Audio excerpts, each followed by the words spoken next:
Videósorozatunk következő részében Jenny Chambers-t hallhatjátok újra, aki nem csak egy jótékonysági szervezet építésébe kezdett, hanem a kutatásban is tevékeny részt vállalt.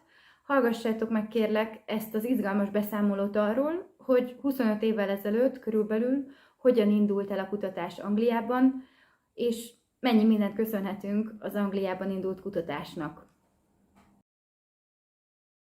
I'd like to ask you about your research as a civil. First of all, what were the reaction from the medical society when you started to studying about ICP? Were they open or not so much? Mixed. So, as you know, Bernie, I'm not a doctor and I'm not a scientist. So when I started working in the early days and raising awareness, I always made sure my information was correct. So the consultants looking after me at the time helped me with that. And then when I worked with Kath, she helped me. Some doctors were brilliant. Some doctors were really great and they listened. But I had other doctors, obstetricians, who would phone me up on the support line and tell me to stop frightening their patients and tell me that this condition did not exist. It was rubbish. I was talking rubbish. And that pretty much that they were very sad that 2 of my babies had died, but it wasn't because of this condition.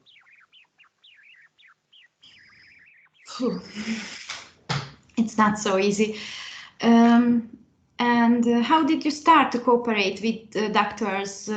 When and how did you reach to set up several research groups? As I know, in the framework of ICP support, you have research groups.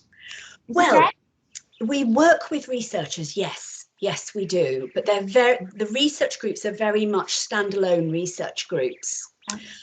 It does get a bit complicated because I wear 2 hats, don't I?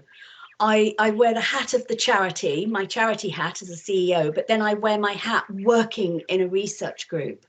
But it really came about because of meeting Kath and then another doctor who was a genetics expert called Dr. Peter Dixon.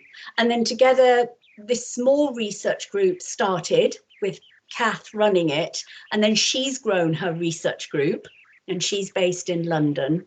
And then I've been part of their research group, helping run the studies. And that means, I mean, I'm just so lucky because that means that because I've helped run the studies, because I recruit women to research, because I collect samples, so I take the blood, I can do lots of things with the blood, I collect placenta, because I was involved in all that, that's meant that my name has been able to go on research papers. And yes, that's incredible. That's, you know, for a non-doctor, non-scientist, that's just amazing. I'm so, so lucky. But I think it became very, very important to me that the charity was research-based, that the charity gave information based on research. Yeah, sure, we can share with women our experience of cholestasis. I can say what the itch is like. I can sort of share my personal feelings. But when it comes to giving facts and information about the condition, it's so important that it's based in science.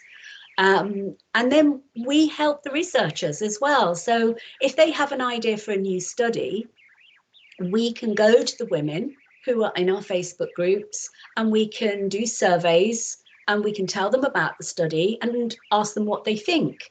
And then we can invite them for online meetings to get their thoughts so that they can tell the researchers that, yeah, this is a good study, I would do this study, or no, I don't think I'd do this study. So it's a fantastic relationship that we have working with them. And could you tell me how many women, pregnant women, could you provide with medical or emotional support since these 30 years? Oh, it's a hard question. I suppose thousands. Wow. Yeah, we started in the UK and it's grown. So we have women from all over the world now, which is just amazing. So we have women from the United States, we have women from all over Europe. From Hungary? Yes. you are our first Hungarian person. Yeah. Poland, Germany, France, Spain, Italy, Australia.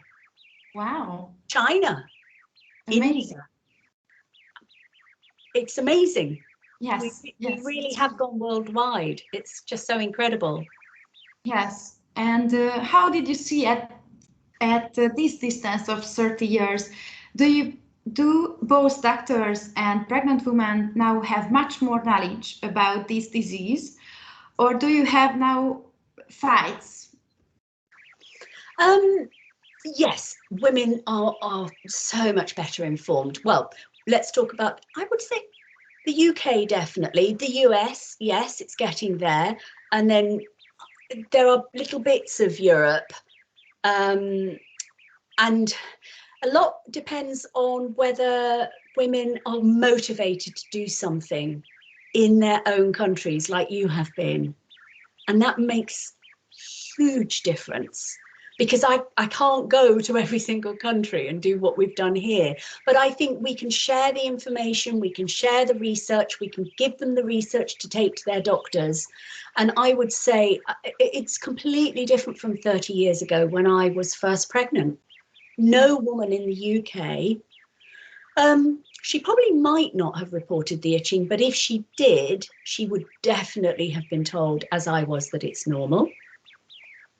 Or she would have been told, oh, it's nothing to worry about. You know, there were a few doctors who realised it might be liver-based, but even then they were saying that it was normal. And they were sent away. Today, in the UK, every woman will have the test she needs if she mentions itching.